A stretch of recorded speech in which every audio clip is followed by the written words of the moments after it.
বন্ধুরা আজকে ডিম কষা বানাবো, তাই জন্য এই যে চারটে ডিম নিয়ে নিয়েছি। ডিমগুলোকে প্রথমে সিদ্ধ করে নেব, তারপরে আমি রেসিপিতে যাচ্ছি।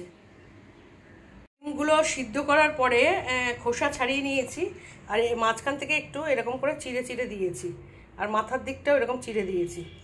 এবার ডিমগুলোতে নুন হলুদ মাখিয়ে নেব। নুন দিয়ে দিলাম, হলুদ দিয়ে দিলাম, নুন হলুদ মাখিয়ে নিয়ে নিচ্ছি। ডিমের মশলার জন্য আমি পেঁয়াজ কেটে নিয়েছি দুটো বড় সাইজের, আদা কেটে নিয়েছি 5-7 কোয়া রসুন, আর 7-8টা কাঁচা লঙ্কা। এইগুলো দিয়ে আমি মিক্সিং জারে একটা পেস্ট করে নেব। আমি এখানে টমেটো ইউজ করব না। এই যে পেঁয়াজ রসুন আদা আর কাঁচা লঙ্কা, এই যে পেস্টটা আমি মিক্সিতে করে নিয়েছি। এই যে দেখুন, পুরো কড়াইতে তেল দিয়ে দিয়েছি, তেলটা গরম হয়ে গেছে। এবার আমি ডিমগুলোকে ভেজে নেব।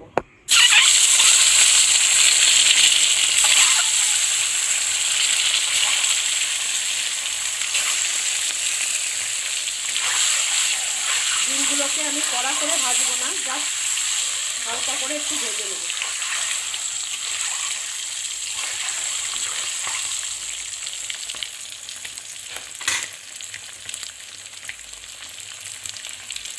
গুলোকে আমি এইভাবে ভেজে তুলে নিয়েছি। ডিম ভেজে নেওয়ার পরে সেই তেলে আমি এই মশলাটা দিয়ে দিচ্ছি।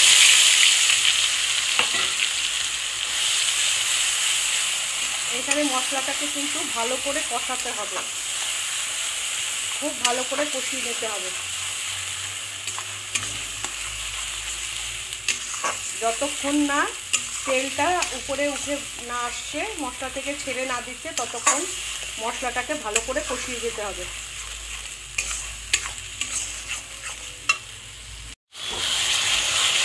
এর মধ্যে কিছু গুঁড়ো মশলা দিয়ে দেবো।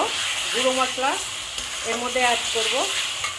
প্রথমে দিয়ে দেব লবণ, তারপরে দিয়ে দেব হলুদ গুঁড়ো, তারপরে দিয়ে দেব কাশ্মীরি লাল লঙ্কার গুঁড়ো। বন্ধুরা আমি এখানে যেহেতু দেখেছেন কাঁচা লঙ্কা আর লাল লঙ্কা মিশিয়ে রান্নাটা, লাল লঙ্কা মানে লাল শুকনো লঙ্কা নিইনি আমি, লাল কাঁচা লঙ্কাটা যেটা লাল হয়ে গেছে সেই লাল লঙ্কা কাঁচা লঙ্কা দিয়ে আর পেঁয়াজ রসুন আদা দিয়ে একটা পেস্ট রেডি করেছি। আর এখানে কিন্তু আমি কাশ্মীরি লাল লঙ্কার গুঁড়ো দিয়েছি।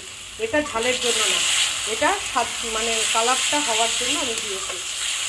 কাশ্মীরি লাল লঙ্কার গুঁড়োতে কিন্তু বন্ধুরা ঝাল হয় না, জাস্ট কালারটা হওয়ার জন্য আমি দিয়েছি।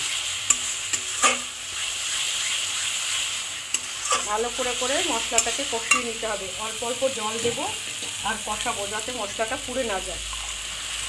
অল্প অল্প জল দেব আর কষাবো।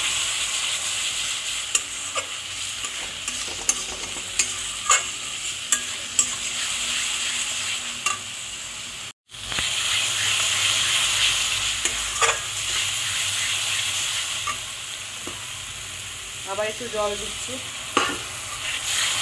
জল দিয়ে দিয়ে কষালে মশলাটা তলায় লেগে যায় না।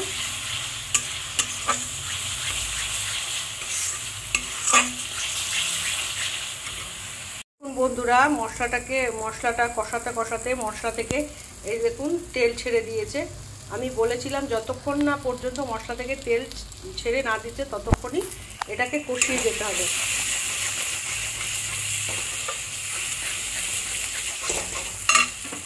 একটু জল দেব।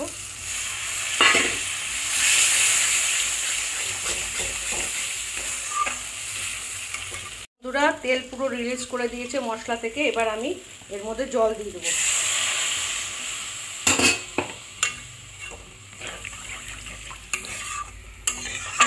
জল দিয়ে এটাকে ভালো করে ফুটতে দিতে হবে। ফুটে উঠলে আমি ডিমগুলো দিয়ে দেবো। বন্ধুরা দেখুন ঝোলটা ফুটে উঠেছে। এবার আমি ভেজে রাখা ডিমগুলো দিয়ে দেবো।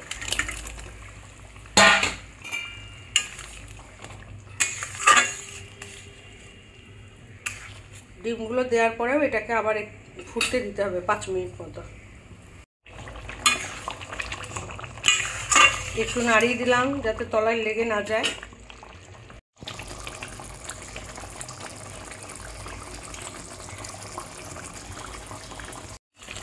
দেখুন বন্ধুরা ঝোলটার ঘনত্ব কমে এসছে, আর একটু হলে আমি এটাকে নামিয়ে দেবো।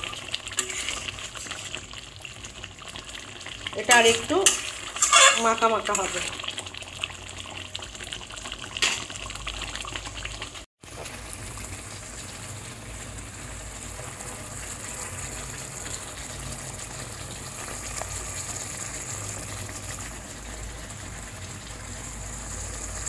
বন্ধুরা দেখুন, এই দেখুন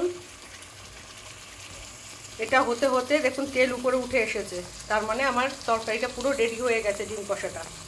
বন্ধুরা আপনারা তো অনেকে অনেক রকমভাবে ডিম মানে রান্না করেন, কে কীভাবে ডিম কষা রান্না করেন বাড়িতে একটু কমেন্ট করে জানাবেন। এক একজনের রান্নার ধরন এক এক রকম, আপনারা কে কীভাবে এটা তৈরি করেন একটু কমেন্ট করে জানাবেন।